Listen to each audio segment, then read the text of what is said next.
اعوذ باللہ من الشیطان الرجیم، بسم اللہ الرحمن الرحیم۔ معزز صحافی حضرات، کیمرہ مین، عزیز تحریک ساتھیوں، السلام علیکم۔ خدا کا شکر ہے، صد شکر کہ یہ 45واں سال ہے۔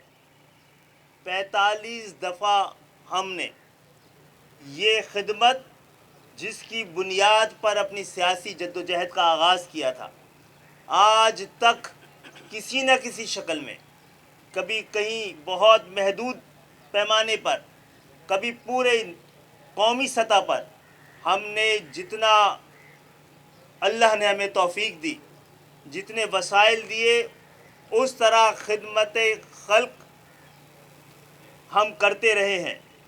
اور متحدہ قومی موومنٹ اپنے اس وعدے، ارادے اور اپنی اس بنیاد پر کہ اگر آپ سیاسی جد و جہد میں عوامی فلاح اور بہبود کا خانہ خالی کر دیتے ہیں تو یہ مقصد کے بغیر کی سیاست ایک بہت بڑا قومی جرم اور مجبوری بن جاتا ہے۔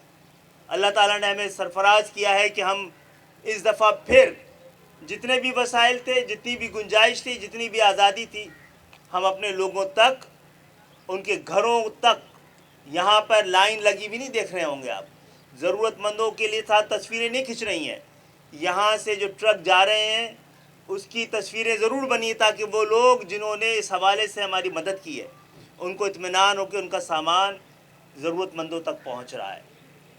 معزز صحافی حضرات، ہم یہ چاہتے ہیں، یہ جو خدمت کی بنیاد ہے کہ اس کا دائرہ نہ صرف کراچی، حیدرآباد، سندھ کے شہری علاقوں بلکہ پورے پاکستان تک پہنچا سکیں۔ ہمارا یہ عزم اور ارادہ کبھی کشمیر کے اندر زلزلوں میں لوگوں نے دیکھا ہے، گلگت بلتستان کے پہاڑوں نے بھی وہاں پر جا کر ایم کیو ایم کے اور ہماری فلاحی اداروں کے رضاکاروں کی یہ کاوشیں، کوششیں، خدمتیں دیکھی ہیں۔ ہماری خواہش ہے یہ بلوچستان میں آنے والے سیلاب میں بھی ایم کیو ایم اور اس کے رضاکار پہنچے ہیں۔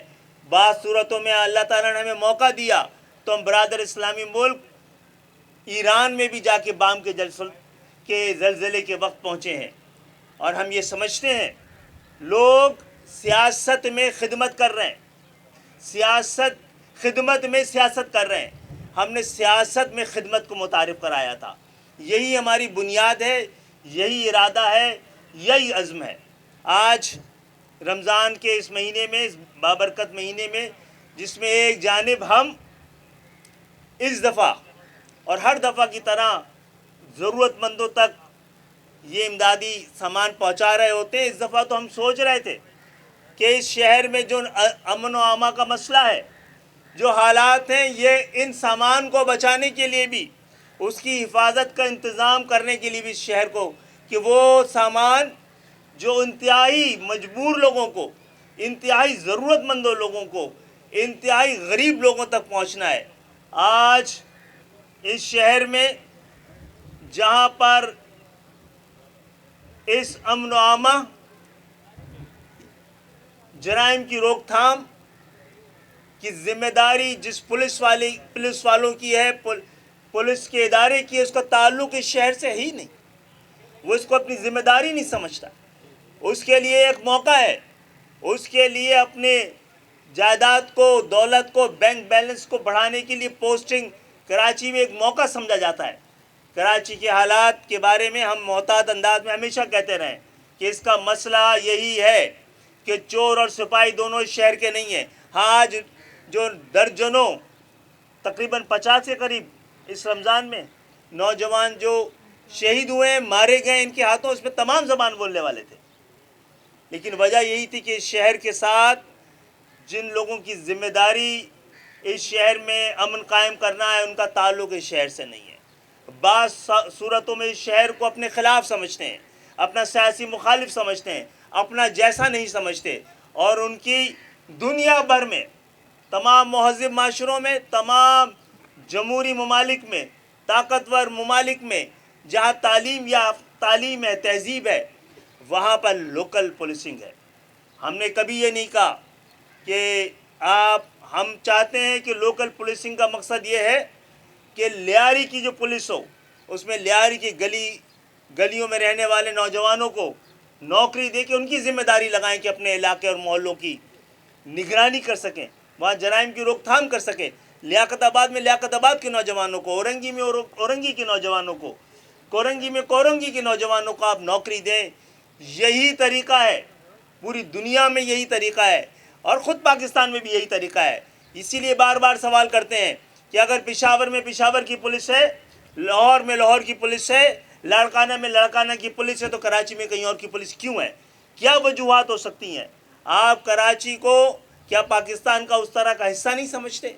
اور یہی سب سے بڑا مسئلہ ہے۔ قانون توڑنے والے اور قانون نافذ کرنے والے دونوں کا تعلق اس شہر سے نہیں ہے، اور یہی کراچی کے سب سے بڑے مسئلے کا حل ہے۔ آپ بتائیے، ان 50 سے زائد جو نوجوان اس شہر کے مارے گئے ہیں، جو شہید ہوئے ہیں، ان ڈاکوؤں کے ہاتھوں مارے گئے ہیں، اب تک سندھ حکومت نے اس پہ کوئی وضاحتی بیان دیا ہے؟ کوئی اپنی ذمہ داری قبول کی ہے؟ ان کے پاس 15 سال سے پورے اختیارات ہیں، 15 سال سے ان کے پاس پولیس ان کی ہے، ان کے پاس ان کو ہزاروں ارب روپے یہ شہر دیتا ہے، ہزاروں ارب روپے نیشنل فائنانس کمیشن کے ذریعے ملتے ہیں۔ اب وزیر اعلیٰ نے ابھی تک آ کر یہ نہیں بتایا ہے کہ کس کی ذمہ داری تھی، یہ ایم کیو ایم کی ذمہ داری تھی، وفاقی حکومت کی ذمہ داری تھی، یا سندھ گورنمنٹ کی ذمہ داری تھی۔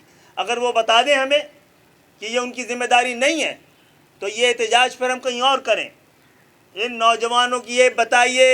آج آپ کے کیمروں کے ذریعے میں ایک بار پھر پوچھنا چاہتا ہوں کہ پاکستان کا ضمیر وہ گریبان ہمیں دکھا دے، بتا دے، اس کا پتہ بتا دے کہ جس کو پکڑ کے ہم انصاف کی دہائی دے سکیں، جسے انصاف مانگ سکیں۔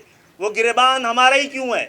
ہم جو 15 سال سے جس کے پاس اس شہر کے تمام تر، اس دفعہ الحمدللہ ایک بار پھر ہمارے پاس اس شہر کا مینڈیٹ ہے، اور جمہوریت کا مقصد یہ ہے کہ جس کے پاس جہاں پر جتنا مینڈیٹ ہو اتنا ہی اختیار بھی ہو۔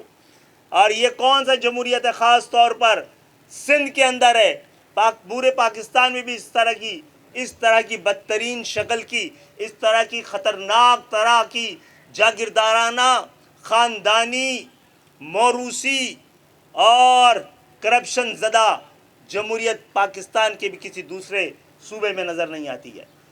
تو میں مجبور ہو کے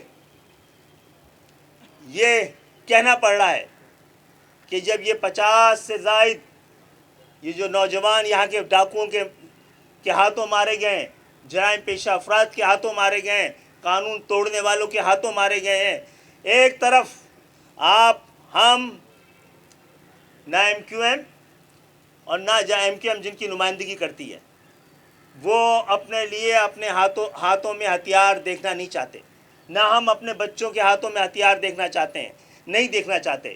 ہمارے پاس ہتھیار نہیں ہونے چاہیے، ہم سویلین ہیں، ہمارے پاس نہیں ہیں، لیکن اگر کوئی اور جن کے پاس ہتھیار نہیں ہونے چاہیے ان کے پاس ہتھیار ہوں تو پھر ہم کس کی ذمہ داری بنتی ہے؟ ریاست کی بنتی ہے یا نہیں بنتی ہے؟ حکومت کی بنتی ہے یا نہیں بنتی ہے؟ محکمہ داخلہ کی بنتی ہے یا نہیں بنتی ہے؟ تو پھر کیا وہ اپنی ذمہ داری پوری کر رہے ہیں؟ کیا آپ ہمیں مجبور کر رہے ہیں کہ آپ اپنی حفاظت کا بندوبست خود کریں؟ احتجاج کا حق آپ ہم سے چھین چکے ہیں۔ آپ یہ نہیں چاہتے کہ اس شہر کا بیٹا مارا جائے تو باپ اس کے سوگ میں دکانیں اپنی بند رکھے۔ یہ شہر کے بیٹے مارے جائیں تو شہر کے لوگوں کو سوگ منانے کی بھی اجازت نہ ہو۔ اس طرح کے ظلم کے ساتھ، اس طرح کی ناانصافی کے ساتھ، اس طرح کی جبر کے ساتھ گھر نہیں چلتے تو ملک کیسے چل پائیں گے؟ تو میں وزیر اعظم پاکستان سے، وزیر داخلہ پاکستان سے یہ مؤدبانہ درخواست کرتا ہوں جناب کہ اگر سندھ حکومت کے 15 سال جو گزرے ہیں اس کے ابھی آپ کو یہ اندازہ نہیں ہوا ہے کہ وہ شہر جن کی وجہ سے پاکستان کی معیشت جیسی بھی اور جتنی بھی ہے اسی کے سہارے پہ کھڑی ہے، اس کو آپ نے ڈاکوؤں، چوروں، کچے کے ڈاکوؤں کے حوالے کر دیا ہو، جو آج